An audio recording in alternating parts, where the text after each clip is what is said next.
Welcome to Diary of a Dreamer, where resilience unlocks your potential. I'm Tasha Eisinger, and each week I'll bring you powerful stories and practical insights from my own experiences and inspiring guests. Whether you're facing challenges or chasing dreams, this podcast is your go-to for motivation, building confidence, and practical tips for transforming obstacles into opportunities. Be sure to check out my website, tashaeisinger.com. Let's dive into today's episode and start turning your dreams into reality. All right, so we're doing our fourth episode of My Diary Unlocked, if you will, where my dear friend Kelly is interviewing me about some of the experiences I've had in my life. It's been a while since we've recorded. Yeah. I got the perimenopause and I got it bad, so I needed to take a minute to regroup. Which is the best part about being a business owner. I could regroup and reschedule. And luckily, Kelly was like, sure, we'll do it later. So, Absolutely. yeah, I'm very grateful. Yeah. I mean, it's easy to extend grace when you've been extended grace, right? So I there love have that. been many times when you have been gracious and understanding with me. And so it's easy to say, you know what, Tasha, whatever you need to do.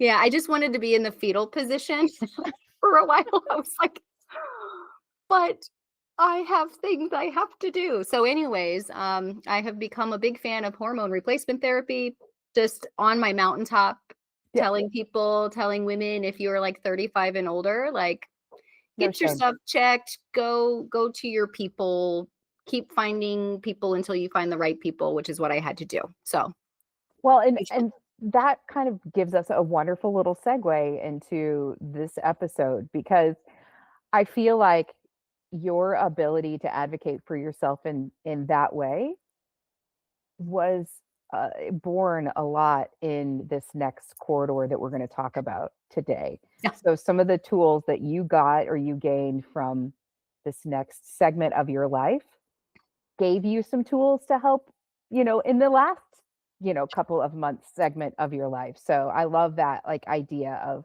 building your toolbox continuously, building the resources you need in order to, let's just say, adult better. Man, it's wild, isn't it? When you look back at like the domino effect of like you push this domino, it goes down this path. But if you just turned it just a little bit, it would have gone a completely different path. Yeah. It's kind of wild. Yeah.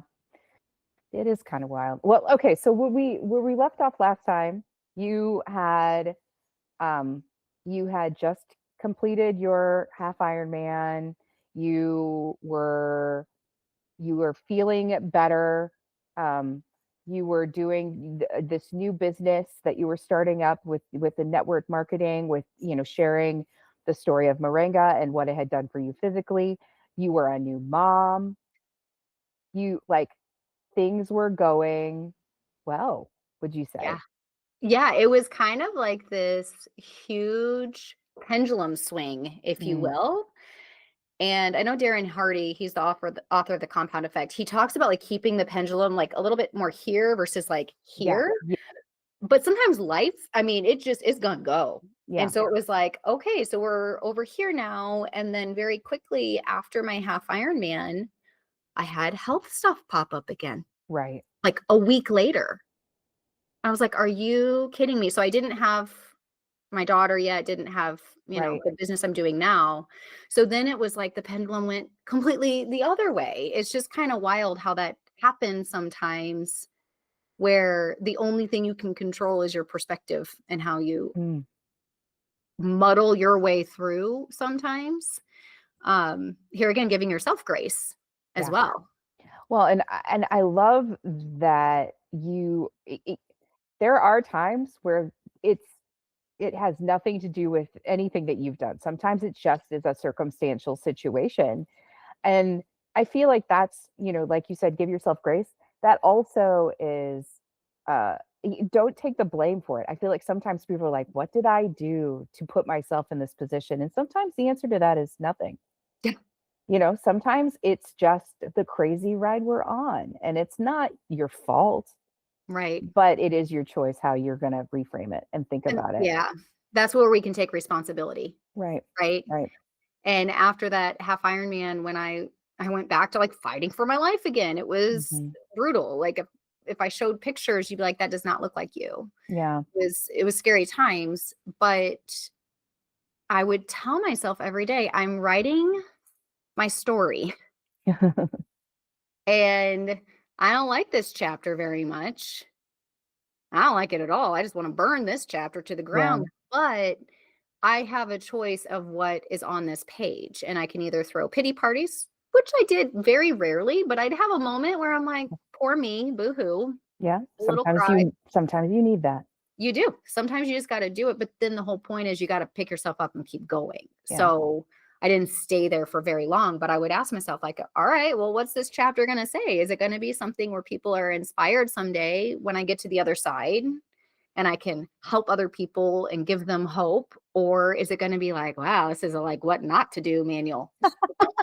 I mean, maybe a little bit of both. Let's be I real. do have some what not to do's, as you know, Kelly.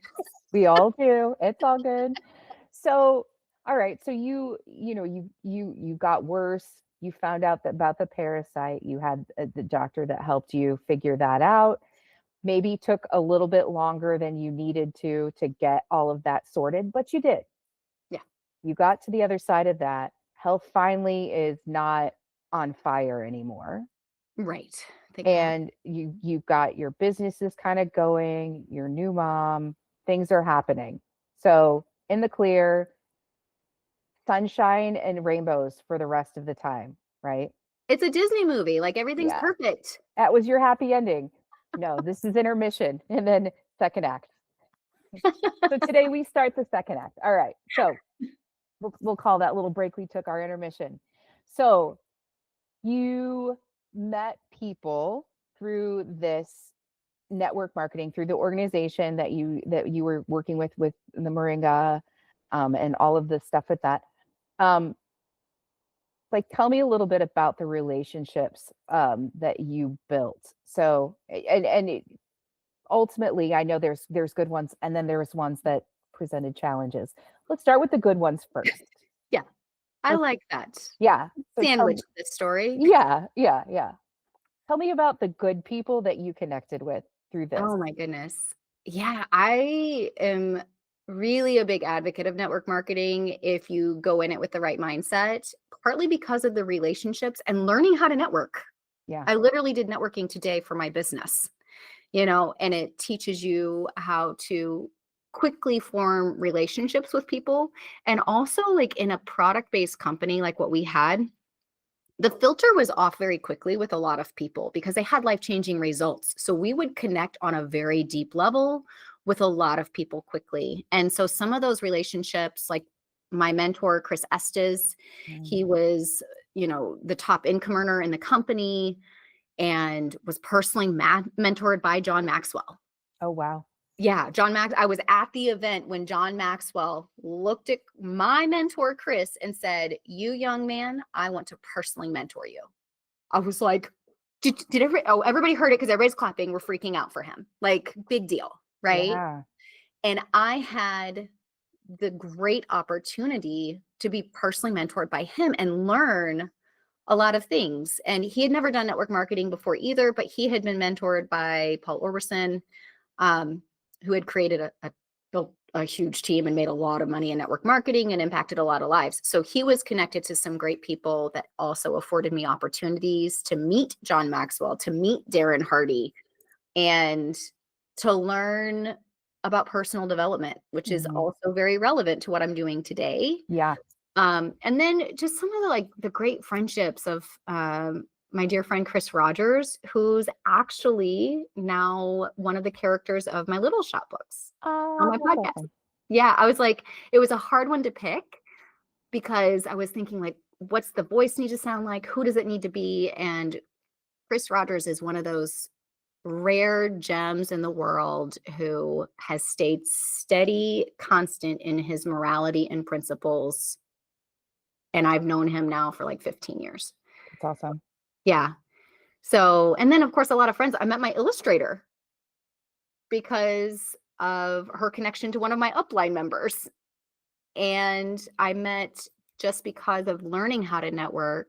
I went to so many different networking groups, which Rochelle, I met her, one Mm-hmm. of our dear friends. Mm-hmm. Julia, like she does my marketing. Like so many people came out of this networking experience and network marketing experience that I just can't imagine my life without these people now. Yeah. I It's think really cool.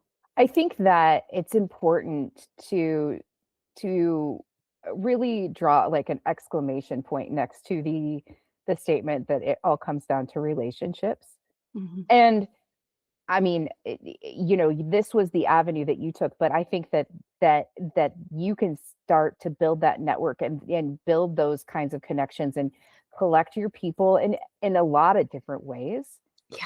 And I think that it's being open to it and not going into things with like an assumption, like a presupposition about how it's going to be. Like go into new opportunities with an open mind, kind of an idea with the intent of building those relationships because they make all the difference. They Like do. you've listed like 6 people already from the very like with relationships that you built through the network marketing, which you're not doing anymore, Mhm. but they're still helping you today and what in your current venture. I mean, that's Amazing. that's how it happens.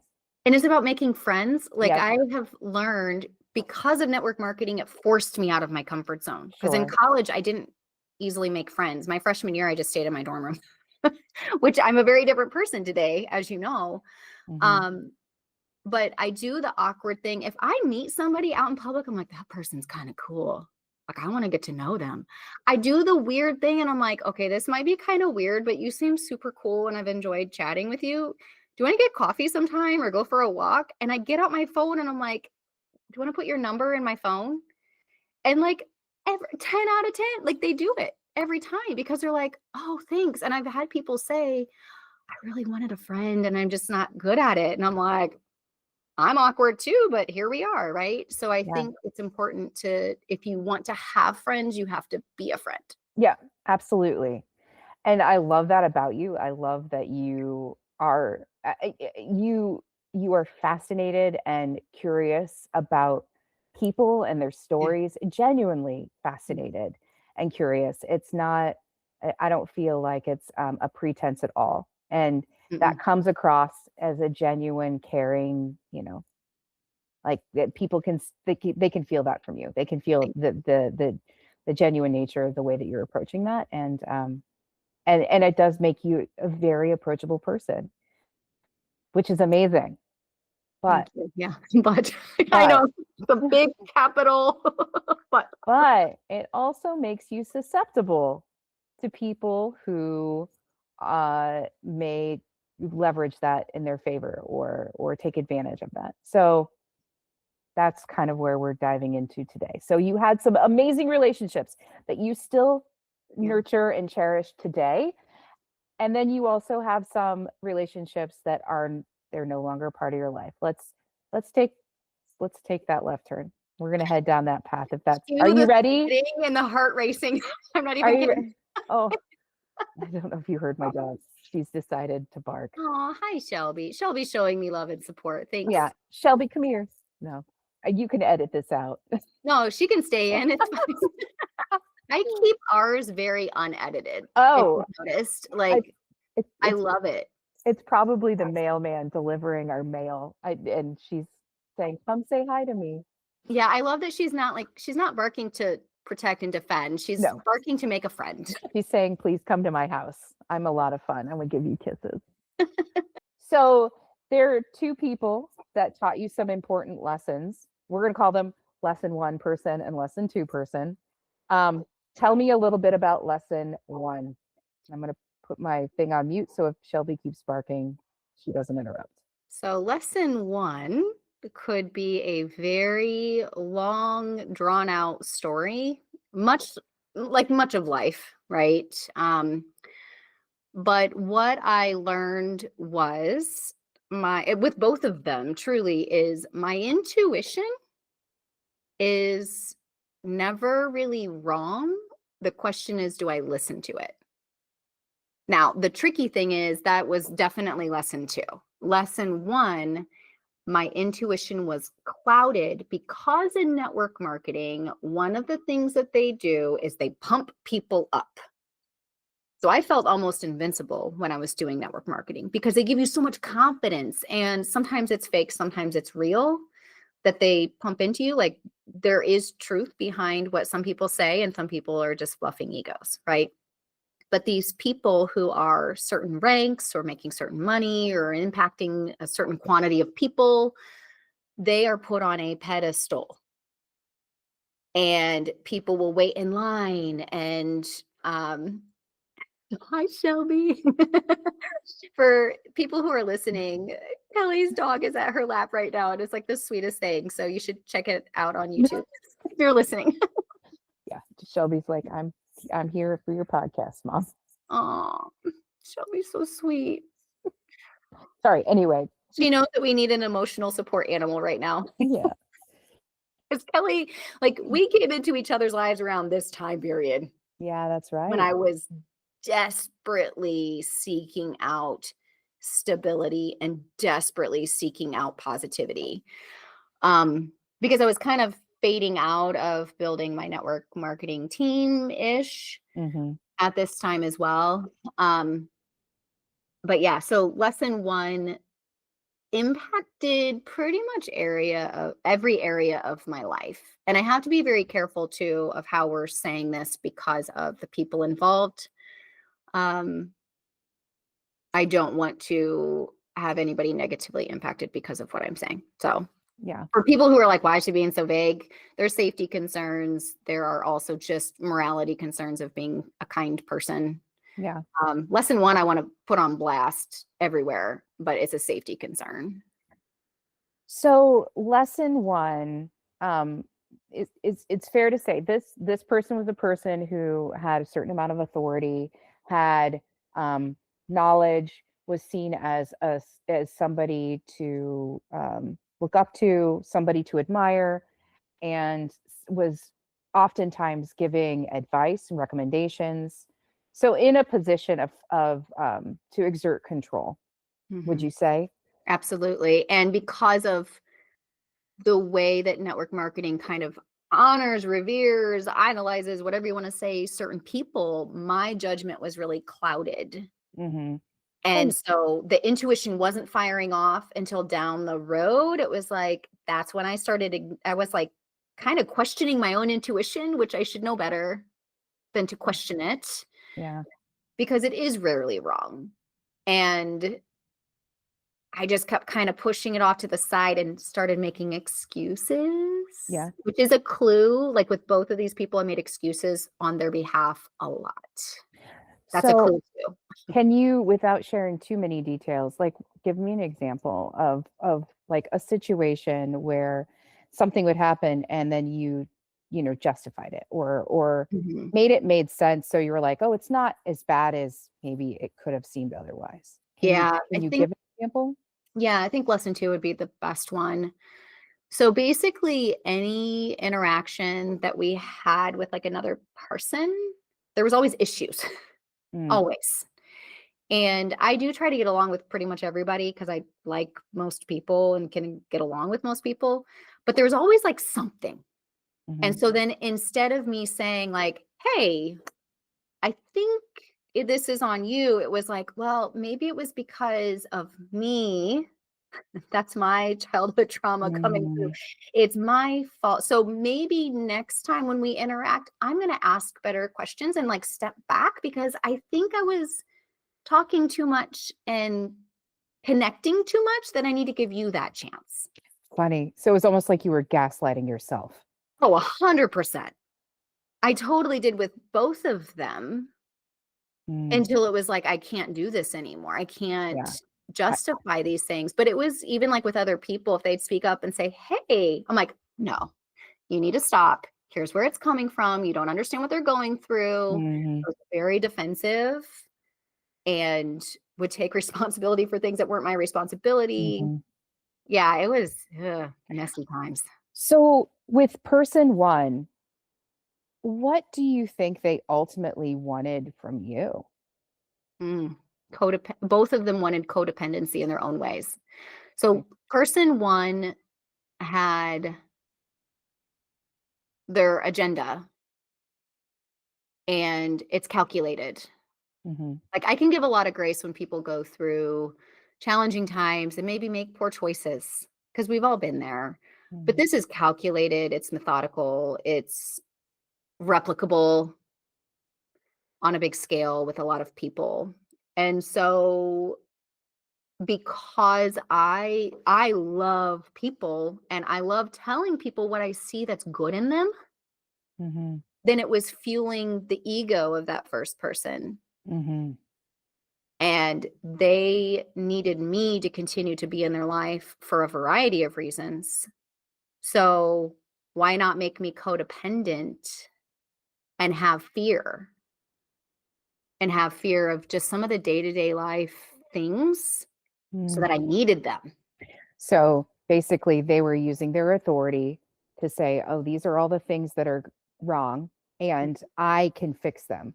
So Mhm. that you were living in fear of the things that they were saying were wrong, Mhm. and then also relying on them for the solutions. Oh, yeah. Isn't that sick? Interesting. Yeah. Yeah.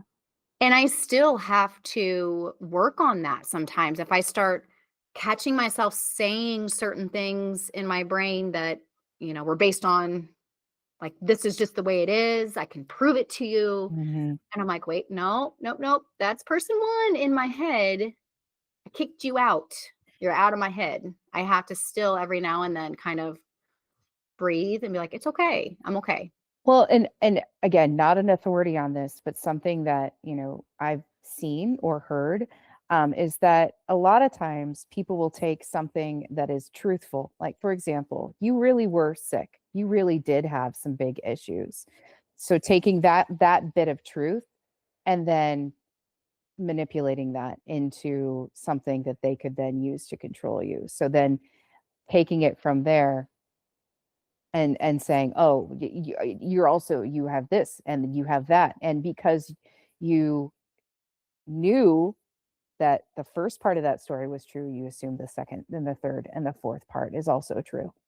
Yeah, that's Um, a master manipulator is taking yeah, a kernel pieces of of truth. Mhm. truth and Mhm. spinning it for a personal agenda. Yeah.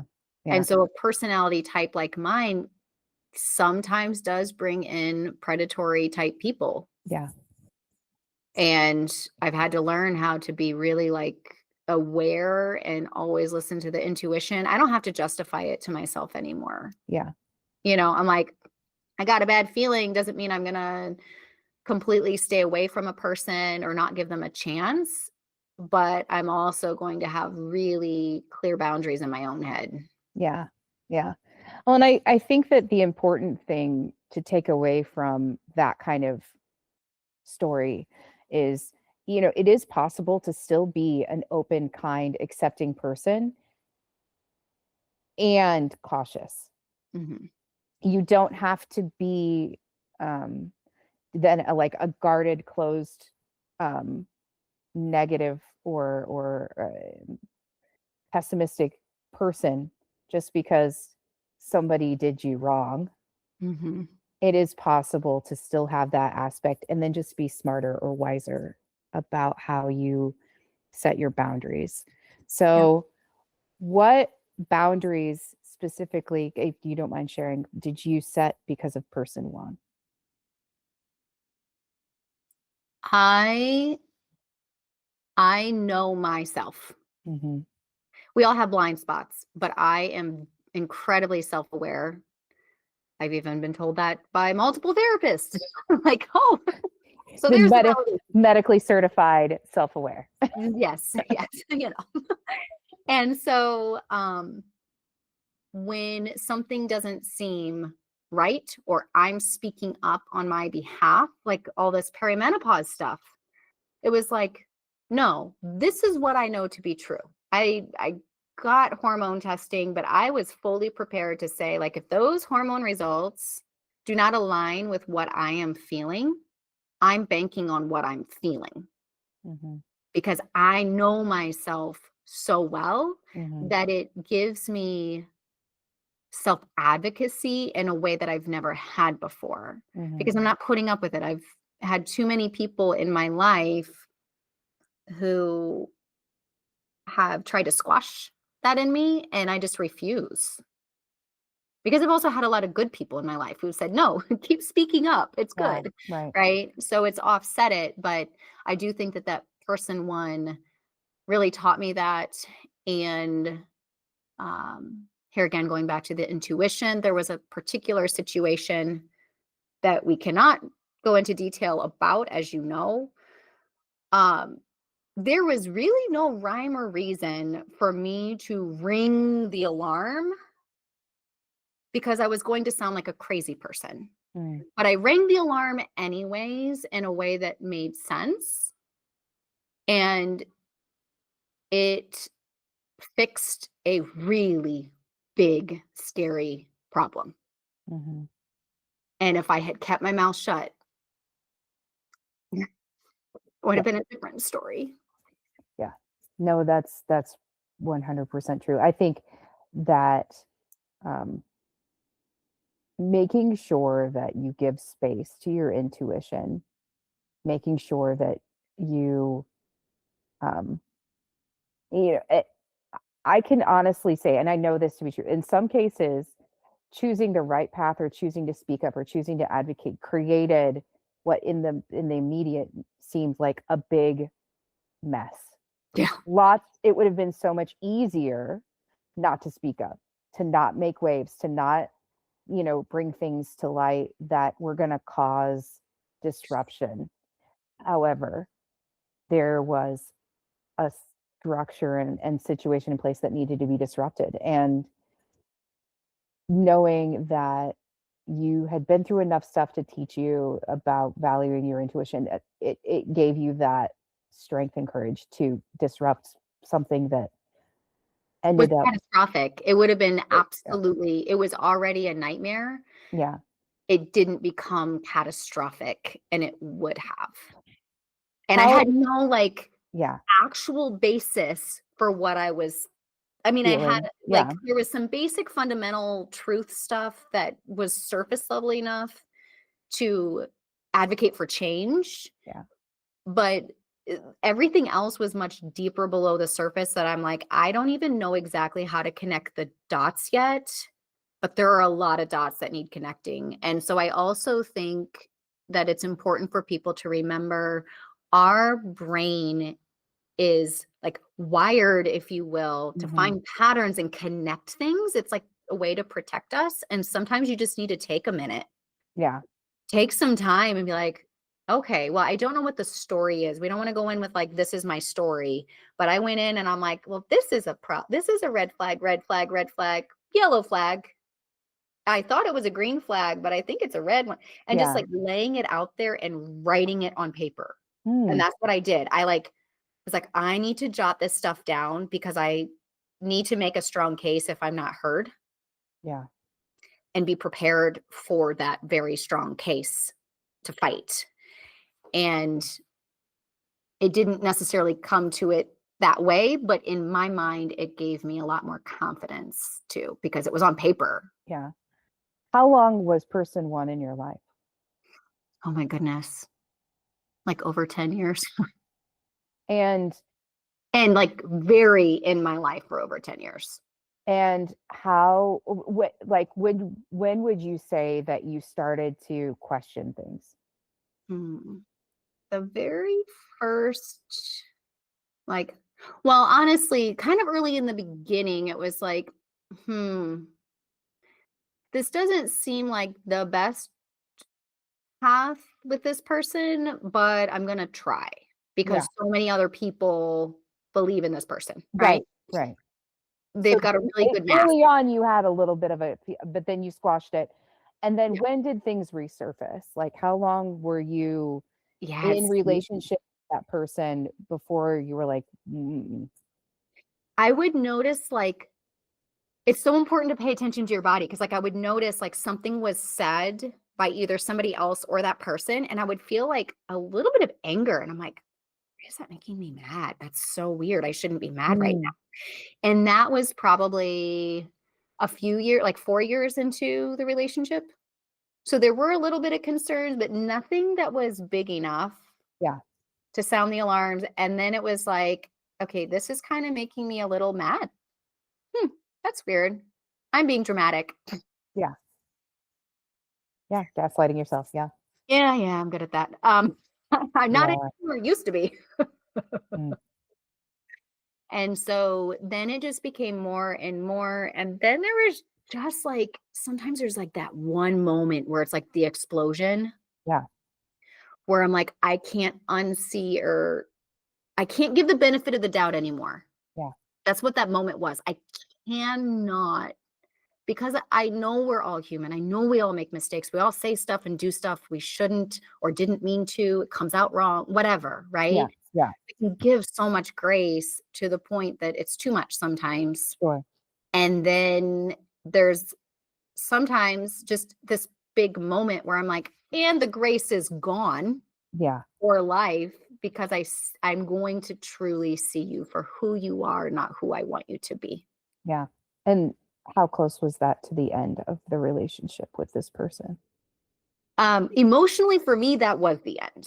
No, no, no. Like But timeline wise. Like, timeline wise, yeah. towards the last probably 6-ish months, I still had to put up with that person, to some extent.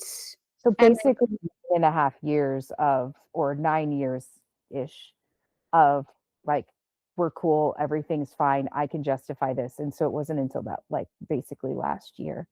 yeah, And then it took about 6 months to mm, aftermath of yeah, to try and get them out of your life. yeah. And then the ripple it stayed, Hmm.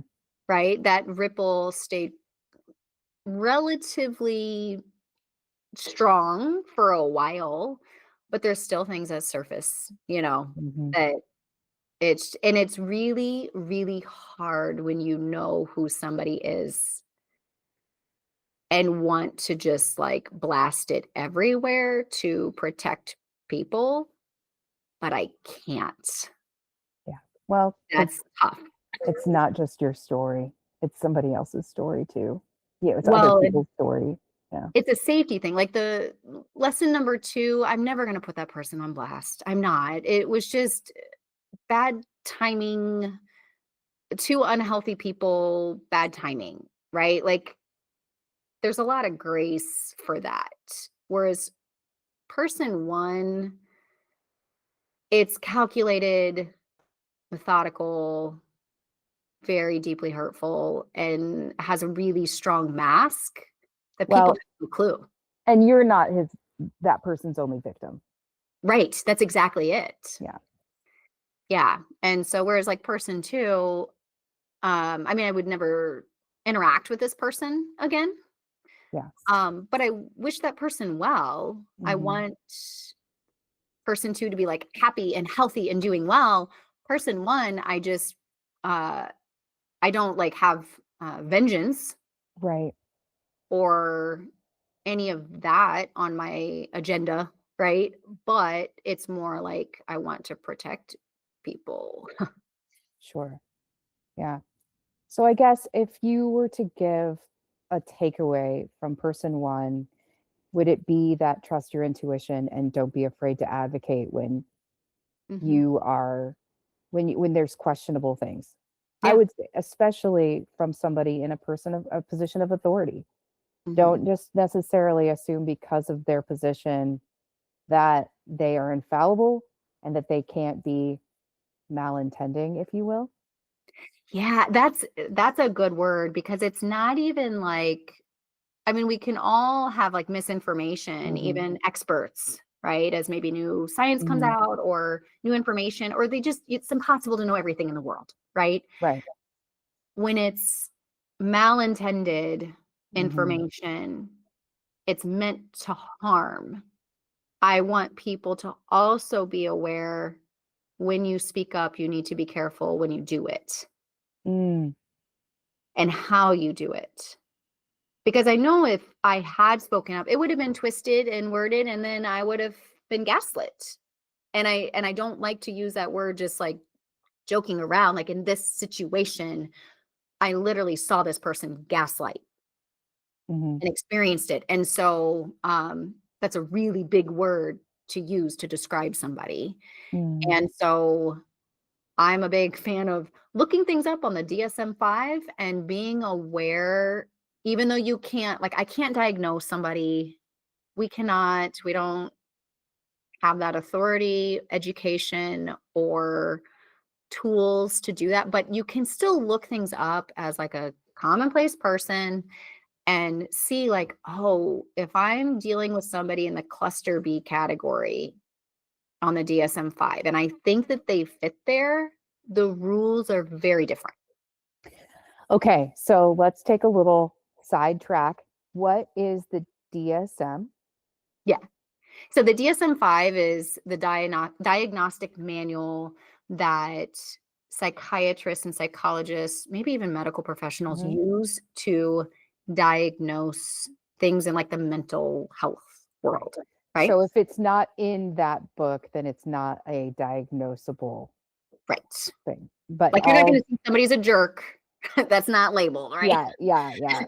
But all mental, Diagnoses. diagnoses are in that book. Okay. So, all Yes. right. And it is a changing thing. So they'll change words sometimes if it becomes too pop culture-y, like people love throwing around certain words Yeah. and overusing them. So then they sometimes have to change it.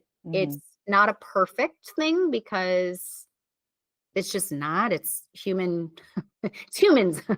We're Yeah. not perfect, Yeah. but it is Yeah. a good kind of tool. And you can go to Google. You don't have to go buy it. You can just go to like on your search engine and Yeah. search for things. Well, and I think too, it also changes because people make new discoveries and learn more Right. things about things. So, okay, so that's DSM-5. Cluster B.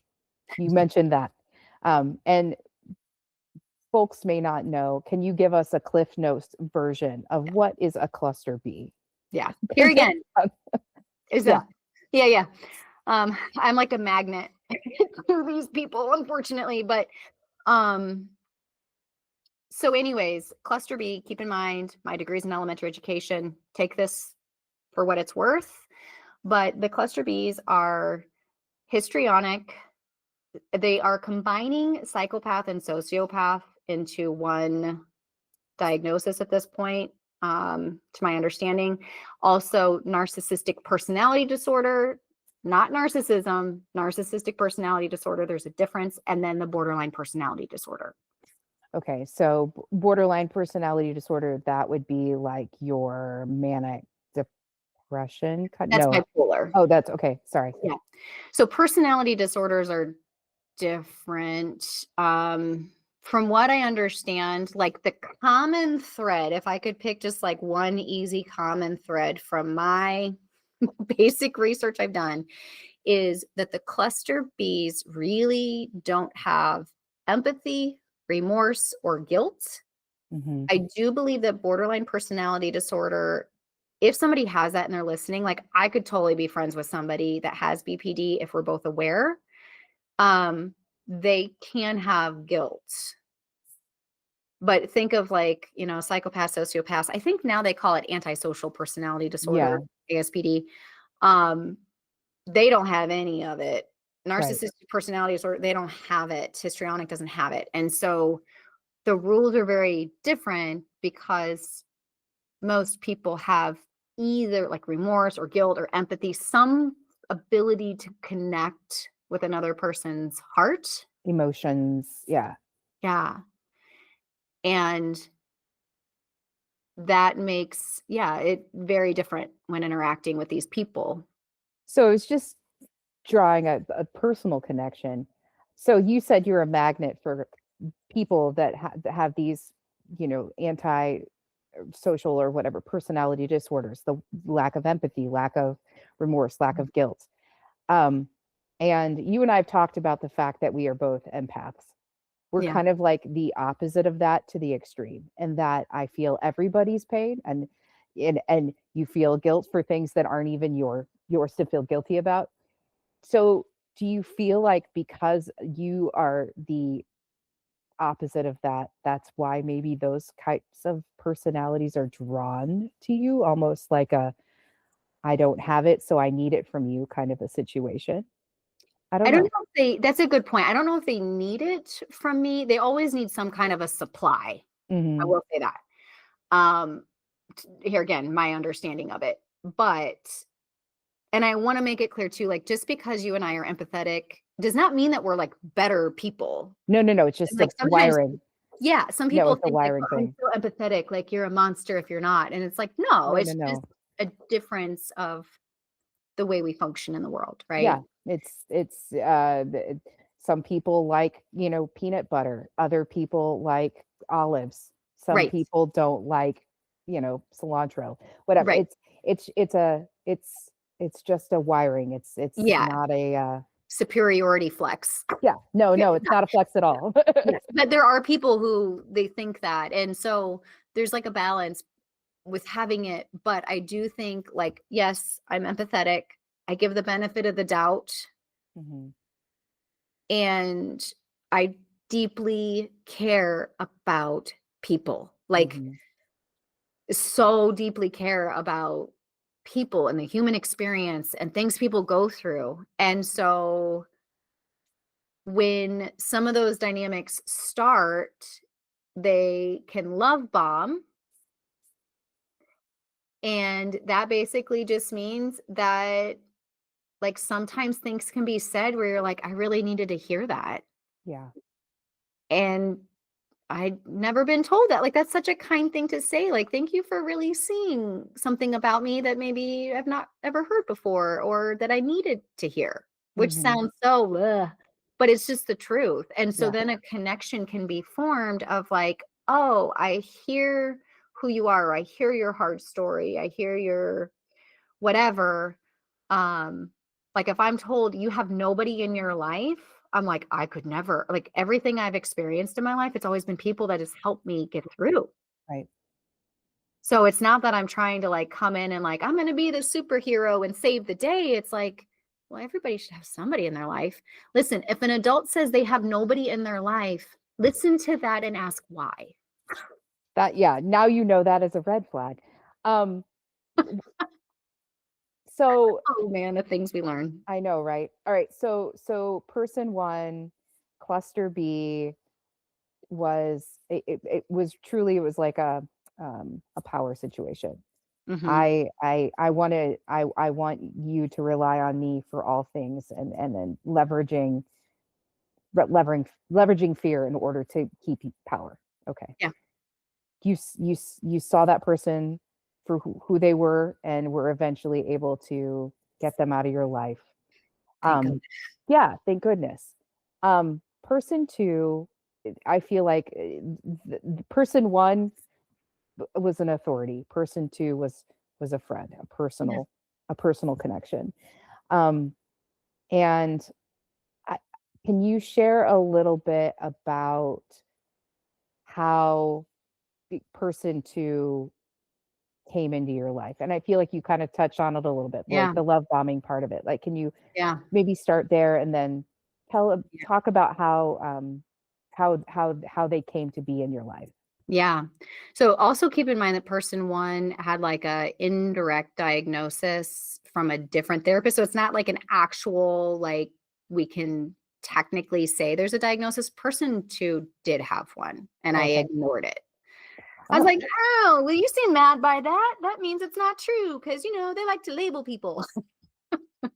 And there's truth, like in order to get insurance to cover their like you do have to have some kind of label. And it's probably like mhm, they probably just randomly do just like generalized anxiety or something like that typically. But if there's like a specific label, here again, just do some research, look into it, understand, right? So person two came into my life because it was somebody that I was actually mentoring mhm, and trying to help them in their life. Keep in mind also that at this time period, I did not know I had PTSD. I had new mom hormones, which is very unique. Not rare, but it's like unique in a woman's experience, right? To have like those new mom rewiring of your brain, hormonal changes, all at the same time, Yeah. and incredible sleep deprivation. Oh, yeah, yeah, Incredible. yeah. Baby one did not want to sleep for Mm-mm. And I first. had bad advice from the doctor. The medical doctor told me to literally wake up my baby every 2 hours for, like, the first X number of months, and then 3 hours for the next X number of months, and then I went in like, "I'm so exhausted," and then it took her, like, 45 minutes to nurse because she was slow, so it's oh, I wasn't sleeping, and finally after, like, month 7, I was like, "I am, like, really struggling," and then the doctor was like, "Why are you doing that?" I'm like, "'Cause you told me to." Oh, geez. So then you add on, like, true sleep deprivation on top of, Goodness like, gracious. so anyways, when I'm like I said, when I'm told there's nobody in my life, I've never had a mentor like you, people are usually mean to me, like, all of these things, and I'm like, "This person seems really cool," and this person is really cool. Like, if Mhm. you met this person, you would, like, wanna hang out for a little bit, like a good Yeah, person, interesting to talk to. Um, I went into, like, protective mom, yeah. and we got very, like, codependent and meshed in each other's lives to the point that after I don't know how many years, but my husband, when I finally, like, here again, came on the other side of it and was like, "Whoa, that I woke up. I'm awake now. I was in a fog of confusion for years." Yeah. I woke up from it and apologized to my husband, and he said, "I just kept thinking, where has my Tasha gone?" Wow. It changed me so much. Even, like, some of the things I'd say and do, I'm like, "Those aren't my words or my thoughts. That's not who I am." And, and I know I'm being harder on myself than any like, if I told you literally all the things, Kelly, you'd be like, "Okay, girl, you need to, like, let up on yourself. It's okay." Yeah, But I do strive to be a person of high character, absolutely. Yeah, and especially when nobody's paying attention, right? That's when it matters the most. right. And when my thoughts and words were not aligning with that, I became very sarcastic, like really, like I can be sarcastic and like laugh, but like really sarcastic. Sometimes even kind of mean, sometimes sounding arrogant. Like, really am not proud of that time period of my life at all. Mm, And it was friends like you who helped me after there was this like waking up, saying one of our actually high school classmates, Elisa, yeah, she said, Tasha, this person's a bad egg. Don't let a bad egg make you question everything that you are. yeah. And I think that the important takeaway from that is having people in your life like that, you're tried and true, the people who've been around a long time that they're good people Mm. are so important. And when you've got a new person coming into your life, see if your good people feel the same way that you do. Because I know we've even run into this as adults, as you're like, hey, I met this person, and I Uh-huh. was able to say, oh, I also know that person. Some word of caution, but like Yes. And another cluster B, mind you. I mean, yeah, but again, having your network, the people that you do trust, Mhm. and making sure that you are including them in your relationships, and those new relationships especially are really important. And if that person, the new person is like, I don't want to meet your friends or I don't want to meet your community, then they're not for you, Yeah. and probably that should be the biggest red flag, you know? Absolutely. Absolutely. Or if they're having issues with my community, Right. the people that I love and trust and have for a long time, that it's like, okay, this is exhausting.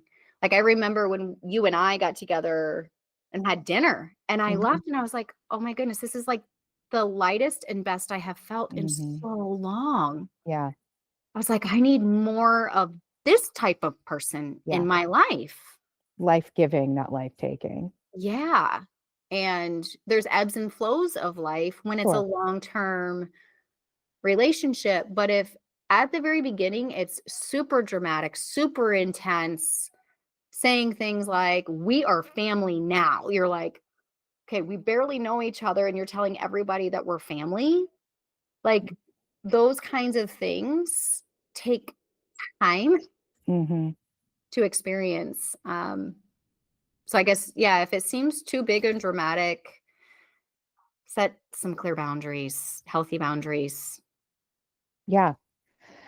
And I think it's also saying it's okay to if s- it's okay to advocate for your boundaries. You know, sometimes it may seem like you may feel like you're being rude Mm-hmm. by telling this person who's, oh my gosh, I need you. I need your support. I need your this family. I don't have family. I don't have support. I need it. And for Yeah. you to say, I appreciate your words and thank you so much for the honor of just earning that kind of a statement from you.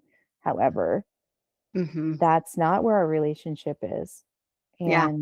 And so you can say that and you can Yeah. speak up and that you don't have to feel bad or apologize. Right. Well, and the plot twist is that person is the one who started setting the boundaries. And it made me so uncomfortable because I was confused. And then I knew I am going from being the hero in this person's story and in becoming the villain. And I know what that looks like because all these other people that are now coming back into this person's life used to be the villain. And I know what was Mm. said about those people. Mm, And they sounded horrible, like yeah, really, truly horrible.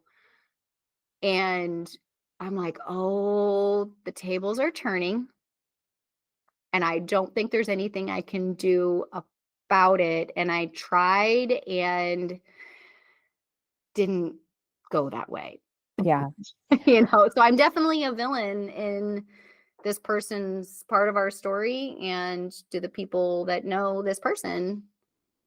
yeah, And like, on one hand, like, the first person, I'm like, "I want everybody to know who this person is," but on the other hand, with this other person, I'm like, "But like, can you just show me some grace? Like, can I share my side?" yeah. Which is just so immature. It's just not the way it works. But there's that No, that's fair. really. I do want to talk about that though. Like I want to hear a little bit more of your side of that story. Like and have you have a chance to talk a little bit about where where you take ownership Mhm. of what happened and then also where you gave yourself some grace and how you've handled it since then. Yeah. Um, but unfortunately, Bum, bum, bum. that's yeah, I think that's gonna have to be for next time because we're running out of time and I feel like I want to give this the space that it deserves, if that's okay with you. Yeah, no, that's fine. Thank you. And actually, I think our next one, do you think it's gonna be our last one? We Because can we're, like, getting close to I present day. I think yeah, I think so. That's crazy. Yeah, I feel like I can cautiously and optimistically say maybe one more, but if we don't get through it, that's fine too. Of course, I love talking to you and hearing your story. Again, lots of twists and turns, no straight lines, but I love the nuggets that each chapter gives as far as life lessons learned and how that all plays into where you are today. Yeah, thank you. And thank you for being a positive contributor to my life story. I love Likewise. you.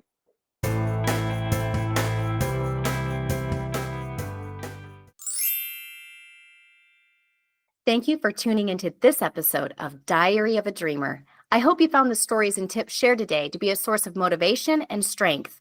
Remember, every challenge you face is a chance to grow and move closer to your dreams. Don't forget to subscribe, leave a review, and share this podcast with anyone who could use a boost of encouragement.